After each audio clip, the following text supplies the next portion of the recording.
August মাস, এই মাসটা স্বাধীনতার মাস আমাদের কাছে, কিন্তু ক্রমশ যেন কিরকম একটা আতঙ্কের মাস হয়ে উঠছে। শুধু আমাদের মেয়েদের কাছে নয়, মানে সমাজের প্রত্যেকটা স্তরের কাছে। যদি ধরি স্বপ্নদ্বীপের কথা, গত বছর যাদবপুরে এই আগস্ট মাসেই স্বপ্নদ্বীপের মৃত্যু তোলপাড় করে দিয়েছিল গোটা রাজ্য তথা দেশকে। কিন্তু কি হয়েছিল? কদিন চিৎকার, চেঁচামেচি, কলরব, মোমবাতি মিছিল, তারপর আবার সব চুপ। এবারেও তাই, এবছরও সেই আগস্ট মাসেই চলে যেতে হলো একজন মেয়েকে, যিনি নিজেকে মানুষের সেবায় নিয়োজিত করেছেন। করোনার সময় আমরা দেখেছিলাম যারা সবচেয়ে বেশি আমাদের পাশে এসে দাঁড়িয়েছিল, সেই চিকিৎসককেই চলে যেতে হলো কিছু বর্বর মানসিকতার মানুষদের জন্য। তার অপরাধ কী ছিল? সে শুধু একজন মেয়ে। এই সমাজে মেয়েদেরকেই কেন শুধু ভোগ্যের বস্তু হিসেবে চিহ্নিত করা হয়? মেয়ে মানেই সে ভোগের বস্তু, তাকে যখন খুশি ভোগ করো, তারপরে তাকে ছুঁড়ে ফেলে দাও। মেয়েরা কোথায় সেফ? বাসে, ট্রেনে, পাড়ার অলি গলি, কলেজ, টিউশন, হাসপাতাল, কোথাও না। যখনই মেয়েদের সঙ্গে কোনো অন্যায় হয়েছে, তখনই তাদের উপর চাপ সৃষ্টি করা হয়েছে চুপ করে যেতে। আর এই চুপ থাকতে থাকতেই আজকে এই অবস্থা আমাদের। অতীতের ঘটনা থেকে কিন্তু কেউ শিক্ষা নেয়নি। সে নির্ভয়া হোক, জেসিকা হোক, কামদুনি হয়ে আজকের এই চিকিৎসকে প্রত্যেকটা জায়গাতেই মেয়েদেরকেই ভিকটিম কার্ড হিসেবে প্লে করা হচ্ছে। কেন? এটা জেনেই বড় হচ্ছে যে মেয়েরা মানেই তাকে ভোগ করো। ছোট থেকেই মেয়েদেরকে শেখানো হয় সন্ধ্যের পরেই বাড়ির বাইরে থাকতে নেই, কিন্তু কোনো ছেলেকে এটা শেখানো হয় না যে সন্ধ্যের পরেই হোক বা দিনের আলোতে কোনো মেয়ের সাথে অসম্মান করাটা ঠিক না। একটা কথা বলি, মেয়েদেরকে সন্ধ্যের পরে বাড়ির বাইরে থাকতে নেই বা একা একা কোথাও যেতে নেই, এই কথাটা না শিখে বরঞ্চ আপনার ছেলেকে ছোট থেকে এটা শেখান যে মেয়েদেরকে কোথাও অসম্মান না করে। মেয়ে দেখলেই যাদের সিদ্ধারা সোজা না হয়ে ওই অংশটা সোজা হয়ে যায়, তারা নিজেকে কাপুরুষ প্রমাণ করতে মেয়েদের উপর বল প্রয়োগ করে। মেয়েদের এই নির্মম অত্যাচারের বিরুদ্ধে মোমবাতি মিছিল কে তৈরি করেছিল জানি না, কিন্তু আমাদের সংস্কৃতিতে তো মোমবাতি মিছিল ছিল না। একটা মেয়ের সম্মান রক্ষার জন্য লঙ্কাকাণ্ড ও কুরুক্ষেত্র বাঁধিয়ে দেওয়ার রীতি ছিল।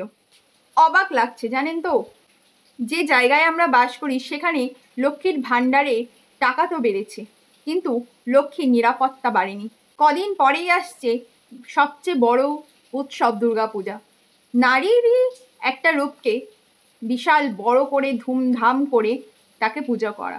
সেই মাটির দুর্গাকেই কত রকমভাবে প্রোটেক্ট করা হয়, কিন্তু আসল দুর্গাকে কোনো প্রোটেকশনই দেওয়া হয় না, কোনো নিরাপত্তা তার দেওয়া হয় না। এবার সময় এসেছে আসল দুর্গাদের নিরাপত্তা দেওয়া, তাহলে মাটির দুর্গাও অনেকটাই খুশি হবে। চারিদিকে এত অন্ধকারের মধ্যেও মোমবাতির আলো আজ নিভু নিভু। মোমবাতির আলো হয়ে উঠুক সেই প্রতীক, যাতে চারিদিক অন্ধকার সরিয়ে আলোর দিশা দেখাতে পারে। অবাক করা বিষয় হলো, এত কিছু ঘটনা ঘটে যাওয়ার পরেও কিছু মানুষজন প্রশ্ন তুলছে এত রাতে মেয়েটা ওখানে একা কী করছিল। সত্যি এরকম একটা প্রশ্ন আপনাদের মধ্যে বিকৃত কিছু মানুষরাই করতে পারে। আজও সমাজে যখনই মেয়েদেরকে ধর্ষিত হতে হয়, তখনই তার শরীরের প্রত্যেকটা ইঞ্চি ইঞ্চি মাপতে থাকে মানুষজন, যে সে কীরকম জামা কাপড় পরতো বা তার রাত্রে বাইরে থাকা উচিত ছিল কি না। এত বছর স্বাধীনতার পরেও আমরা মেয়েরা কেন রাস্তাঘাটে সেফলি যেতে পারবো না? অনেকেই হয়তো বলতে পারে শুধু মেয়ে নয়, হয় অনেক পুরুষরাও তো রেপ হচ্ছে। হ্যাঁ হচ্ছে, কিন্তু সেখানেও কিন্তু ওই বিকৃত মানসিকতার লোকগুলো রয়েছে। এই বিকৃত মানসিকতার লোকগুলোকে যদি শক্ত হাতে প্রতিহত না করা হয়, তাহলে আরও আরও এরকম ঘটনা ঘটতে থাকবে আর আমরা কিচ্ছু করতে পারবো না। একটা কথা আছে না, খুঁটে পড়ে গোবর হাসে। যতক্ষণ না এটা আমার আপনার সাথে ঘটবে ততক্ষণ আমরা নিশ্চুপ, কিন্তু সময় তো এসছে এবার একটু প্রতিবাদ করার। কোনো মেয়েকে যাতে কোনো পরিবার ছেড়ে বা বাবা মার কোল খালি করে যেতে না হয়। মেয়ে হয়ে জন্মানোটাই কি আমাদের কাছে এত বড় পাপ যে সমাজের প্রত্যেকটা মানুষের কাছ থেকে আমাদের এইভাবে অপমান সহ্য করতে হবে? নিজের পোশাকের জন্য, নিজের ব্যবহারের জন্য। শুধু মেয়েদের জন্যই কেন এত বাধা, এত নিয়ম কানুন?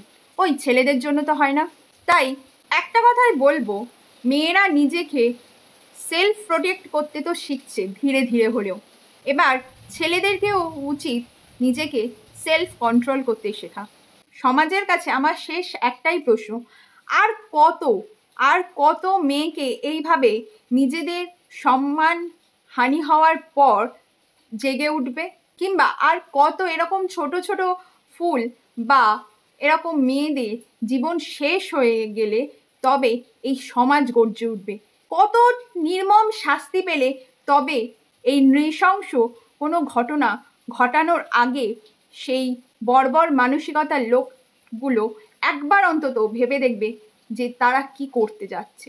প্রশ্ন করলাম আপনাদের কাছে, আপনারাই এটার উত্তর দিন। বিচার চাই শুধু আরজিকর মেডিকেল কলেজের ওই চিকিৎসক বন্ধুর জন্য নয়, প্রত্যেকটা মেয়ের জন্য, যাতে আমরা দিনের বেলা হোক রাত্রেবেলা হোক সেফলি ঘোরাফেরা করতে পারি।